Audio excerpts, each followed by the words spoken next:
사랑하는 명석기의 성도 여러분, 좋은 아침입니다. 하나님의 도우심을 경험하는 목요일 되시기 바랍니다. 오늘 말씀은 에스더 1장에서 3장까지의 말씀입니다. 에스더는 페르시아어로 별이라는 뜻입니다. 에스더의 히브리식 이름은 2장 7절에 나와 있는 하다사인데요. 아름다운 나무라는 뜻이 있다고 합니다. 에스더를 쓴 사람은 모르드게라고 말하는 사람들이 있는데요.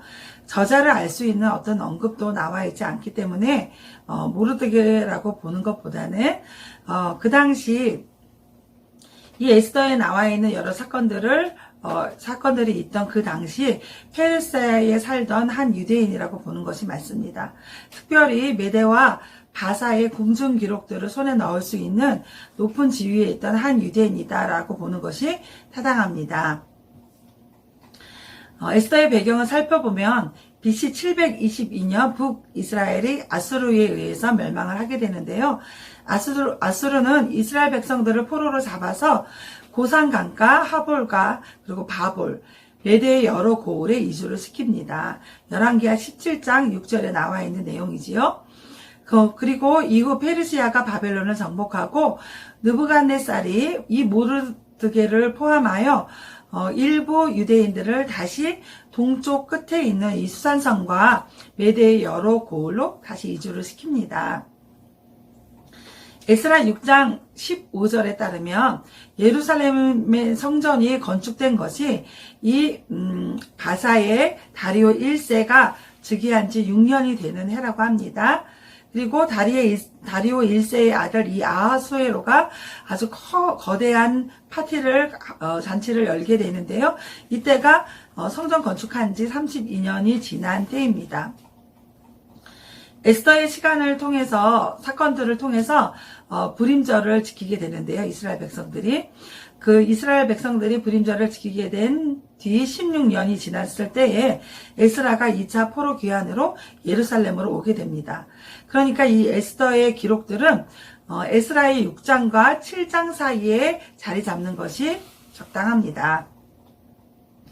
자, 인도에서 구스까지 127도를 다스리던 아하수에로의 이 영토 확장과 또 그 기록들, 그리고 거대한 파티, 이후에 그리스 원정까지 그리스 역사가 헤로도투스의 기록과 정확하게 일치를 합니다.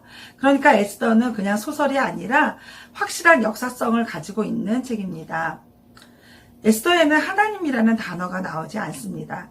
그래서 성경을 필사하여 보존하던 이스라엘 자손들이 성경을 필사할 때 연습하는 책으로 이 에스더를 많이 사용했다고 합니다. 금식과 하나님의 섭리에 맞는 여러 가지 암시를 제외하고는 기도, 제사, 예루살렘, 성전, 하나님의 이름이 언급되지 않은 것 때문에 에스더를 정경으로 인정하지 않으려는 사람들이 있었습니다.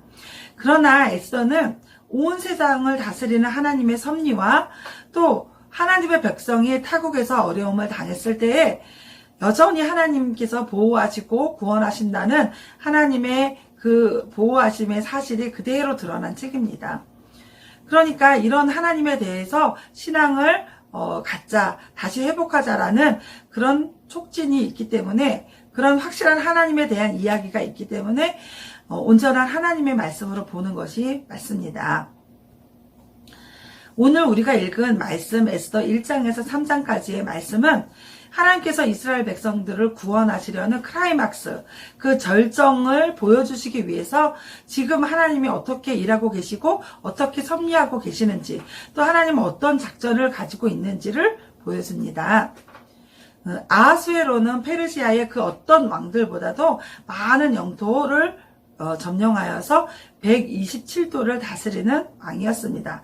그는 자신을 스스로 높여서 위대한 왕 중의 왕, 많은 부족이 있는 지역의 왕, 강대한 땅의 왕이라고 스스로 자신을 높여서 불렀습니다.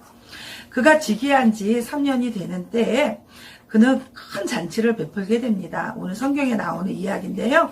180일이나 이 잔치를 계속하여서 자기 나라의 부와 위엄을 나타내는데요. 내 나라와 내가 얼마나 힘이 있는지, 얼마나 부자인지, 얼마나 큰 나라인지 사람들에게 보여줍니다. 이는 그리스 침공을 위해서 방백들과 또 신복들에게 확신을 심어주기 위한 행사를 한 것으로 사람들이 이야기합니다. 이후 7일 동안 모든 백성들을 위한 잔치도 아하수에로가 베풀게 됩니다. 이 잔치에서 왕은 와스디 왕비를 불러서 그 미모를 자랑하려고 했습니다. 그러나 왕비는 그 왕의 명령을 거절하게 되지요. 이 일로 와스디가 폐위를 당하게 됩니다. 이 장에서는 가장 중요한 준비 두 가지가 나오게 되는데요. 와스디의 뒤를 이어서 에스더가 아하수에로의 왕비가 됩니다. 에스더가 왕으로 간택된 것, 그리고 또 한 가지는 19절 이후에 나오는 이야기인데요. 모르드게가 왕의 목숨을 구하게 되어서 그의 이름이 궁중일기에 기록되는 사건입니다. 3장에서는 하나님의 기적을 보여주기 위한 구체적인 전개가 이제 시작이 되는데요. 아말렉 족속의 왕이었던 아각의 자손 하만이 자기에게 절하지 않는다는 이유로 모르드게를 포함하여 유대인들을 모두 죽이려는, 말살하려는 그런 계획을 세웁니다. 모르드게는 4절에서 자신이 절하지 않는 이유를 유대인이기 때문이라고 말하는데요. 하나님만 경배하겠다는 그의 신앙을 표현한 것입니다. 하만은 페르시아 왕에게, 아하수에로 왕에게 이렇게 이야기합니다. 페르시아의 한 민족 중에 왕의 법도를 지키지 않는 사람들이 있는데 그들은 다른 사람들에게 배타적이고 자신들만의 율법을 지키고 있어서 왕에게는 무익한 자들입니다. 라고 참소를 합니다. 그리고 하만이 유대인들을 몰살하려는 그 날을 결정하게 되는데요. 그 날을 아달월 13일, 곧 12월 13일로 정합니다. 그는 왕의 반지를 받게 되는데요. 그래서 왕의 조서를 전국에 다 보내게 됩니다. 사랑하는 명성가족 여러분, 하나님은 어떤 분이실까요? 하나님은 우리가 어떻게 살기를 원하실까요? 하나님은 하나님의 백성들을 위해서 깊은 관심을 가지고 계시고요. 또 사랑을 많이 주시는 분입니다.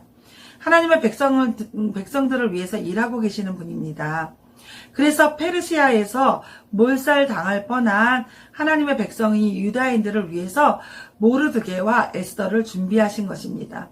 하나님께서는 하나님의 뜻에 따라 또 때에 따라서 하나님의 사람들을 구원하시고 은혜를 베푸시는 분입니다. 우리는 하나님의 때와 뜻을 기다리며 믿어야 합니다. 하나님은 하나님의 백성들을 위해서 또 우리들을 위해서 지금도 일하고 계십니다. 우리들을 위해서 지금도 하나님의 사람들을 준비하고 계십니다. 우리는 곧 하나님의 구원을 경험하게 될 것입니다. 우리를 위해서 세상을 다스리시고 심판하시고 또 역전을 주시는 하나님을 만나게 될 것입니다. 포기하지 말고 낙심하지 말고 괴로워하지 말고 담대하게 하나님의 구원을 기다리시며 소망하는 오늘 그리고 명성가족 되시기를 예수님의 이름으로 축복합니다. 말씀 충전으로 오늘도 승리해요.